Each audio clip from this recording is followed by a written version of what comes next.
Frères et sœurs bien-aimés, le Christ est ressuscité. Il est vraiment ressuscité. Chers jeunes, vous avez entendu? Pour ceux qui fréquentent la paroisse habituellement, vous connaissez. Alors maintenant, c'est vous qu'on va entendre. Ok? Je veux qu'on vous entende jusqu'au fond de l'église là-bas. D'accord? Comme chez les scouts. Le Christ est ressuscité. Il est vraiment ressuscité. Et nous sommes ses témoins. On a eu une voix de plus, mais on vous a bien entendu, c'est super.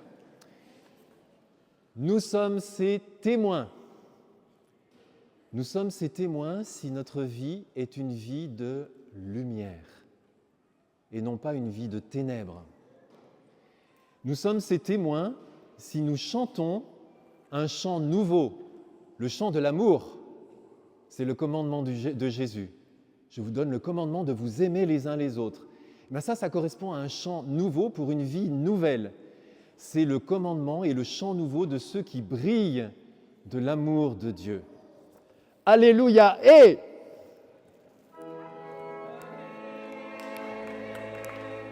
Alléluia.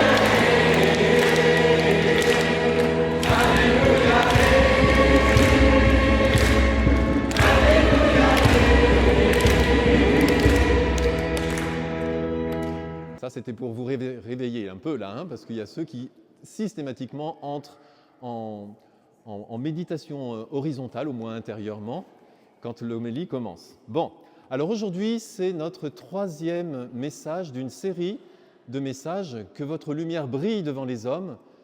Les deux premiers, vous les voyez, la lumière des œuvres bonnes, la lumière de l'amour est faite pour se diffuser. Et aujourd'hui, sois lumière et chante le chant nouveau. Alors, ça va être un peu particulier parce que on va faire un message, une homélie itinérante.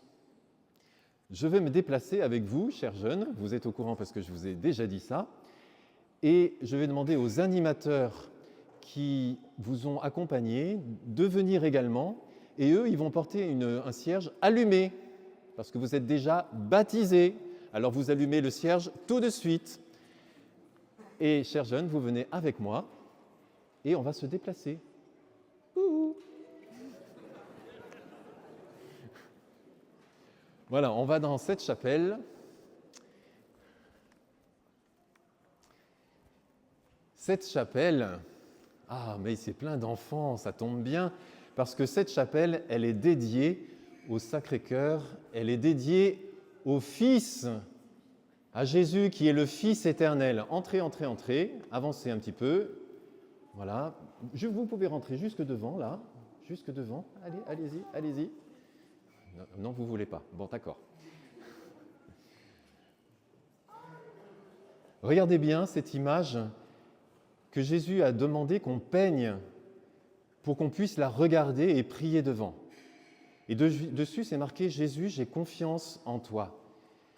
Nous avons entendu dans l'Évangile, écoutez-moi bien les jeunes, et vous ne faites pas trop attention aux enfants, il n'y a pas de plus grand amour que de donner sa vie pour ceux qu'on aime. C'est ce qu'il a fait, Jésus. Il a donné sa vie pour vous, pour moi, pour chacun de nous. Et puis il nous a dit aussi « Mon commandement, le voici ». Aimez-vous les uns les autres comme je vous ai aimé. Alors vous animateurs qui ont les cierges allumés là, c'est parce qu'ils ont choisi que leur vie soit une vie de lumière, donc une vie d'amour. Et ils ont de la chance, hein? Ah oui, ça c'est sûr. Ils ont de la chance parce que leur vie est une vie de lumière et une vie d'amour. Alors aujourd'hui, dans cette chapelle là, vous allez recevoir un cadeau, un fruit de l'amour particulier qui s'appelle croire. Parce qu'il nous faut croire que Jésus nous aime. Pour ça, il faut ouvrir sa parole. Croire qu'il est vraiment mort pour nous. Croire qu'il est vraiment ressuscité, qu'il est vivant aujourd'hui et qu'il est ressuscité pour nous. Et croire que ma vie à moi peut être remplie de son amour. Et ça, moi, je ne peux pas le croire à votre place. C'est ce que vous allez faire tout à l'heure. Vous allez dire avec votre voix à vous que vous croyez. Personne ne peut le faire à la place d'un autre. On ne peut pas forcer quelqu'un à croire. Et donc, librement, vous allez le dire. Et croire, ça veut dire chercher Jésus. Vous savez, je vais vous dire un secret. Jésus, avec mes yeux, je ne l'ai jamais vu. Par contre, avec mon cœur, oui, je l'ai déjà vu. Et je peux croire en lui, parce que je sais qu'il est là. Et donc, parce que je sais qu'il est là, je veux le chercher. Toute ma vie, je veux le chercher pour le connaître davantage. Chercher Jésus, croire, ça veut dire lui ouvrir son cœur. Et personne ne peut le faire à votre place. Il n'y a que vous qui pouvez le faire. Ça veut dire aussi lui faire confiance. Et personne ne peut le faire à votre place. Ça veut dire le mettre en premier dans votre vie. Et personne ne peut le faire à votre place. C'est vous qui décidez. Et croire, c'est se nourrir chaque jour de la parole de Dieu, dans la Bible, et en particulier dans les évangiles. Parce que quand tu ouvres la Bible, tu entends Jésus qui t'invite à croire, ce qui est un fruit savoureux dans notre cœur. Croire. Alléluia et Alléluia et allez à vous.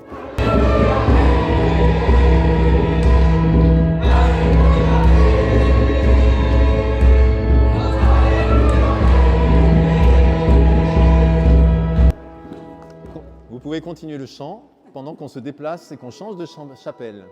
Alléluia et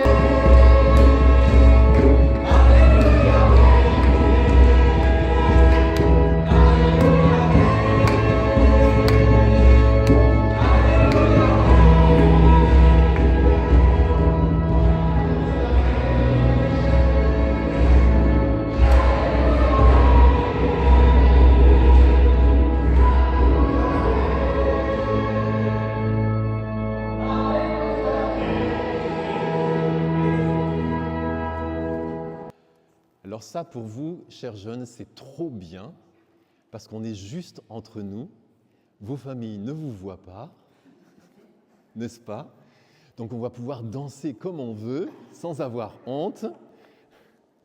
On est dans cette chapelle des vœux. C'est la chapelle du Saint-Esprit. Vous le voyez dans le vitrail tout en haut, là, sous la forme d'une colombe.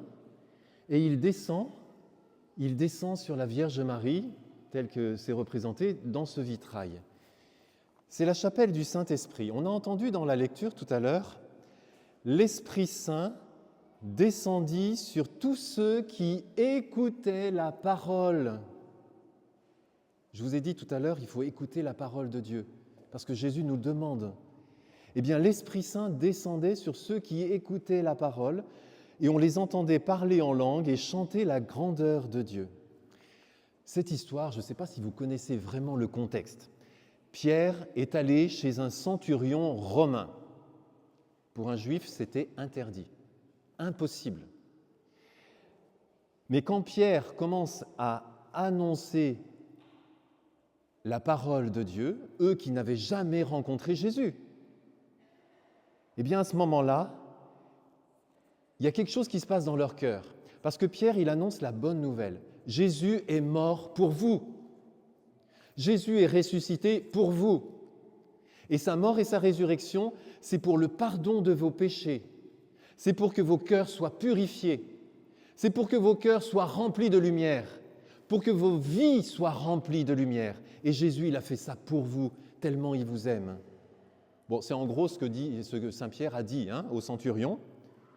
Et pour que vous ayez la vie éternelle. Et à ce moment-là, le Saint-Esprit est venu dans le cœur du centurion et de toute sa maison. Et ils se sont mis à chanter, à proclamer les merveilles de Dieu.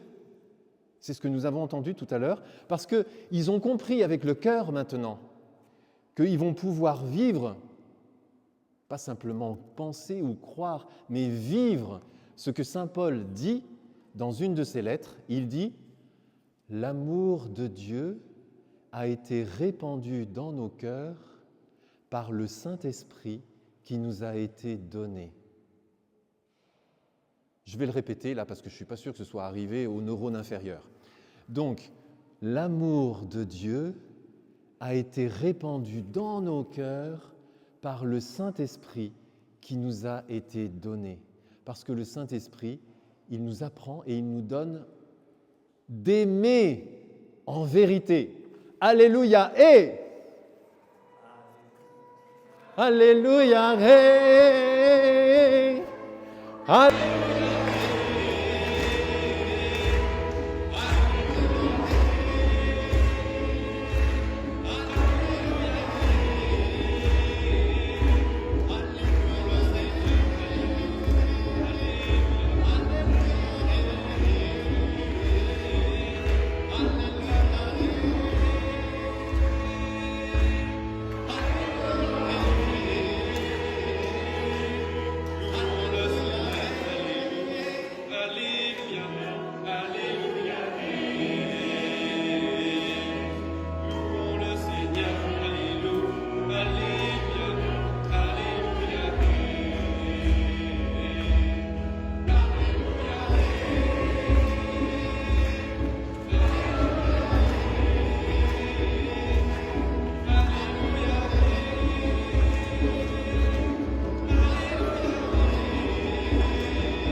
Alors nous sommes là maintenant dans la chapelle Saint-Joseph, parce que Saint-Joseph, c'est le mieux placé pour nous faire découvrir le Père.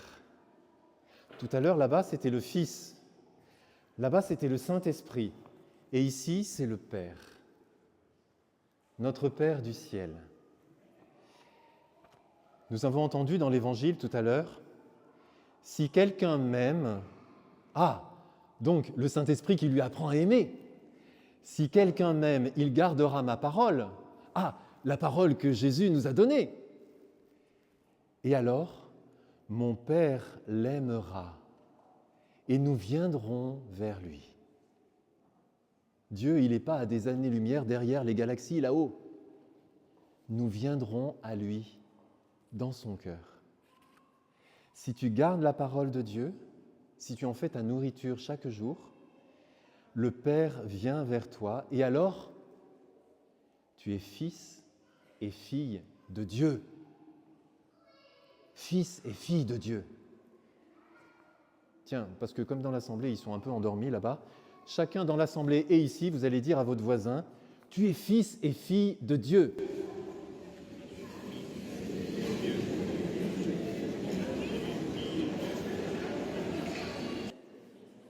Bon, si tu parles à une fille, tu ne dis pas « il est fils ». Tu es fille de Dieu directement. Hein ? Alors, et si tu es vraiment fils ou fille de Dieu, alors ta relation avec Dieu le Père est semblable à celle de Jésus. Je le redis, pour que ça arrive aux neurones inférieurs là aussi. Si tu es fils ou fille de Dieu, ta relation avec Dieu le Père est semblable à celle de Jésus avec son Père. Et c'est ce que dit Jésus. « Ce que j'ai entendu du Père, je vous l'ai fait connaître, pour que vous le connaissiez pareil. Parce que comme le Père m'a aimé, moi aussi je vous ai aimé, pour que vous goûtiez aussi l'amour du Père. Et si tu es fils ou fille de Dieu, alors tu es bien-aimé du Père. » Garde-le bien dans ton cœur toute ta vie, ça. Parce que dans la vie, parfois, on traverse des épreuves, on traverse des souffrances, on traverse des moments difficiles. Et le premier truc qui nous passe à travers la tête quand on traverse des épreuves, c'est « Mais où il est Dieu? Il m'a abandonné !» C'est faux. Mais c'est ça qu'on croit. Alors que le Père nous aime. Et la preuve qu'il nous aime, c'est qu'il a donné Jésus, son Fils, et il a accepté que son Fils meure sur une croix.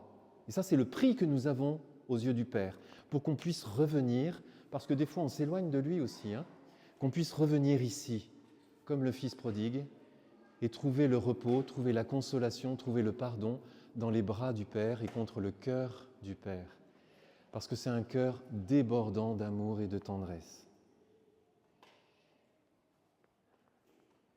Alors si tu es fils ou fille de Dieu, le Père, il va te faire grandir. Vous n'avez pas fini votre croissance, ni physiquement, ni spirituellement. Et le Père, il va vous faire grandir. Votre être va se déployer. Il va mettre en vous plein de talents, des dons. Et ça veut dire aussi que le Père, il vous ouvre un avenir. L'avenir, il n'est pas bouché. Il y a plein de gens autour de nous qui pensent qu'il n'y a pas d'avenir et qui sont désespérés à cause de ça.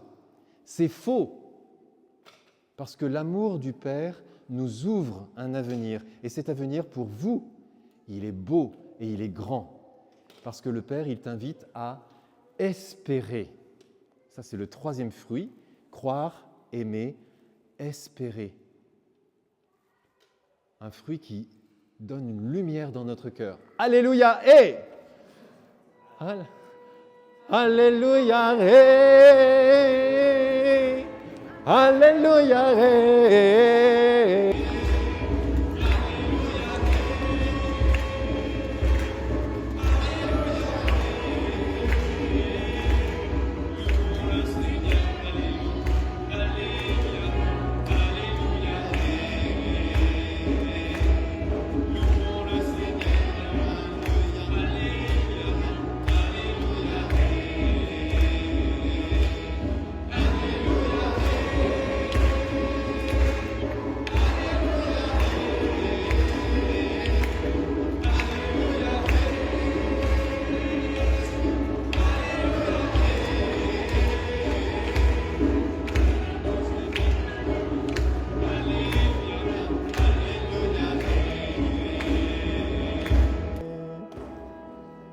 C'est plus difficile de danser devant la famille, hein, n'est-ce pas? Vous pouvez vous asseoir.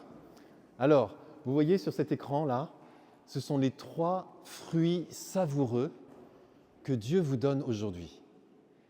À vous de les goûter et puis de les goûter chaque jour, de choisir chaque jour de les goûter. Croire, aimer, espérer. Le Fils Jésus te donne de croire, l'Esprit Saint te donne d'aimer et le Père te donne d'espérer, parce que tu as un avenir. Et ça va faire de toi une lumière pour le monde.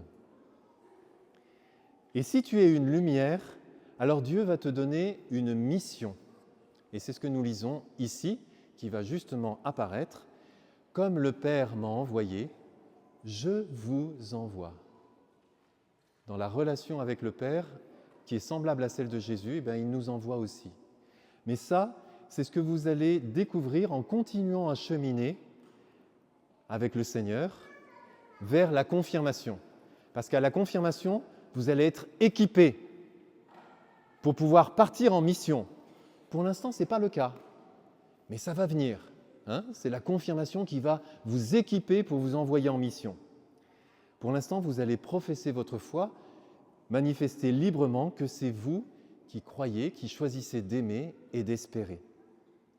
Et maintenant, on va prier, on va invoquer le Saint-Esprit sur vous, et j'invite tout le monde à se lever pour que vous puissiez le faire avec la force de l'Esprit, avec la force de Dieu, avec l'amour de Dieu. Cette profession de foi que vous allez faire, et puis Alexis qui va être baptisé maintenant. Viens, Esprit de sainteté, viens, Esprit de lumière, viens, Esprit de feu, viens nous embrasser,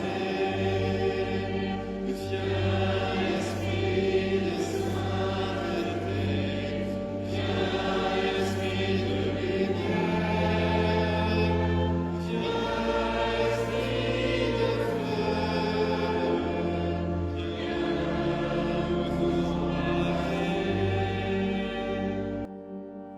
Oui Seigneur, Saint-Esprit, viens reposer dans le cœur de tous nos jeunes frères et sœurs, pour que ce qu'ils vont vivre maintenant, à travers le baptême ou la profession de foi, soit marqué d'une pierre blanche dans leur vie et soit toujours pour eux, dans tout le reste de leur vie, un moment source qui va irriguer, qui va apaiser, qui va fortifier leur vie.